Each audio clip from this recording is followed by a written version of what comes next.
మీ business ఏదైనా మీ ఊర్లో promotion చేయాలంటే అది సుమన్ టీవీతోనే సాధ్యం. ఇప్పుడే సంప్రదించండి. నమస్తే, వెల్కమ్ టు సుమన్ టీవీ. నా పేరు తిరుపతిరావు. రీసెంట్గా సుప్రీంకోర్టు అయితే ఒక కేసులో తీర్పునైతే ఇవ్వటం జరిగింది. అదేమిటంటే ఎస్సీ ఎస్టీ అట్రాసిటీ కేసుకు సంబంధించి ఒక తీర్పునైతే వెలువరించడం జరిగింది.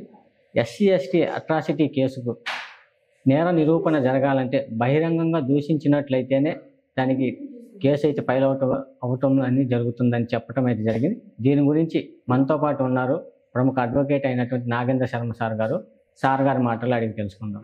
సార్ నమస్తే. సార్ నమస్తే సార్, రీసెంట్గా సుప్రీంకోర్టు ఎస్సీ ఎస్టీ అట్రాసిటీ కేసుకు సంబంధించి ఒక తీర్పునైతే ఇచ్చింది. అదేంటంటే బహిరంగంగా దూషించినట్లయితేనే కేసు అని చెప్పారు. అసలు ఇంతకుముందు ఏ విధంగా ఉండేది?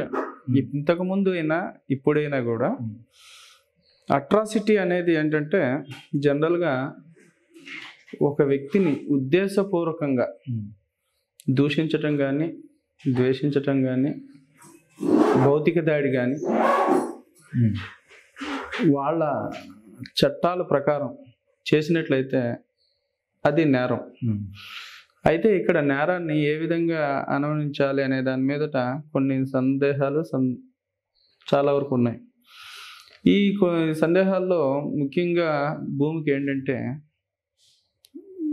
ఏదైనా ఒక అన్యాయం జరిగింది అని ఎవరైనా చెప్పడం జరిగిందంటే ఈ ఎస్సీ ఎస్టీ యాక్ట్లో ప్రముఖంగా చెప్పాల్సింది ఏంటంటే అది 10 మంది మధ్యన కాదా, నలుగురు మధ్యన అనేది కాదు, బాహ్య ప్రపంచంలో అందరి మధ్యలో దూషించేటట్టు ఉండాలి ఒకటోది.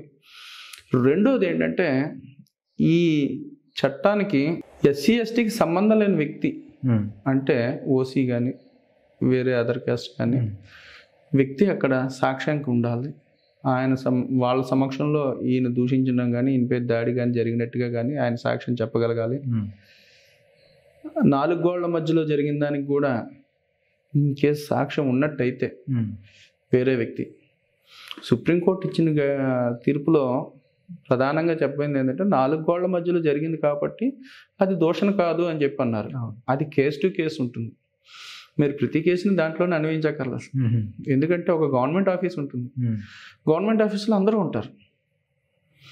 ఒక టేబుల్ మీద ఎస్సీ ఎస్టీ ఎంప్లాయీస్ ఉంటారు, ఓ టేబుల్ మీద ఓసీ ఎంప్లాయీస్ ఉంటారు, ఓ టేబుల్ మీద బీసీ ఎంప్లాయీస్ ఉంటారు, అందరూ ఉంటారు. మరి 4 గోళ్ల మధ్య జరుగుతుంది. 2 ఎంప్లాయీస్ మధ్య ఏదో గొడవ జరిగింది, 4 గోళ్ల మధ్య జరిగింది కాబట్టి అది కేసు కింద రాదు అనడానికి లేదు. సో 4 గోళ్ల మధ్యన అది పబ్లిక్ ప్లేస్ అయితే నేరమే. కానీ దానికి మెయిన్ కావాల్సింది ఏంటంటే ఎవరైతే దూషించబడ్డాడో ఆ వ్యక్తికి సపోర్టివ్ ఎవిడెన్స్గా నాన్ ఎస్సీ ఎస్టీ పర్సన్ అయితే సాక్ష్యం చెప్పాలి. అలా చెప్పని పక్షంలో ఆ కేసు నిలబడదు. ముఖ్యంగా ఈ కేసులో ఇంకో విషయం ఏంటంటే డిఎస్పీ ర్యాంక్ అధికారి మాత్రమే విచారణ చేయాలి. ఎస్ఐసిఐలకు విచారణ చేసే అధికారం ఉండదు. కేసు కట్టచ్చు, కేసు రిజిస్టర్ చేయొచ్చు, కేసు ఇన్వెస్టిగేషన్ చేసుకోవచ్చు. కానీ విచారణ చేసే అధికారం మాత్రం DySP, deputy superintendent of police హోదా ర్యాంక్ కలిగిన వ్యక్తి మాత్రమే ఈ ఎస్సీ ఎస్టీ అట్రాసిటీ కేసుని విచారణ చేసి తదుపరి చర్యకి వాళ్ళు ఆదేశాలు జారీ చేయొచ్చు ప్రిసైడింగ్ ఆఫీసర్గా.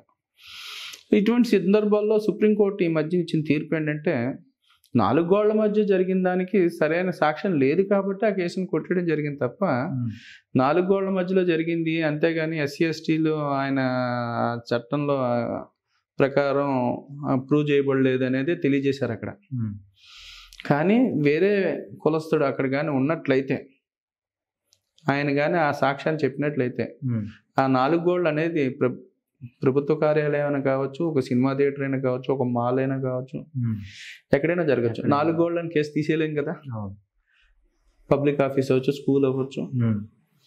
అందువల్ల ఏంటంటే ఈ చట్టం సుప్రీంకోర్టు గైడెన్స్ ఇచ్చింది నిజమే, కానీ అది కేసు టు కేసు వరకే వర్తిస్తుందని నా అభిప్రాయం.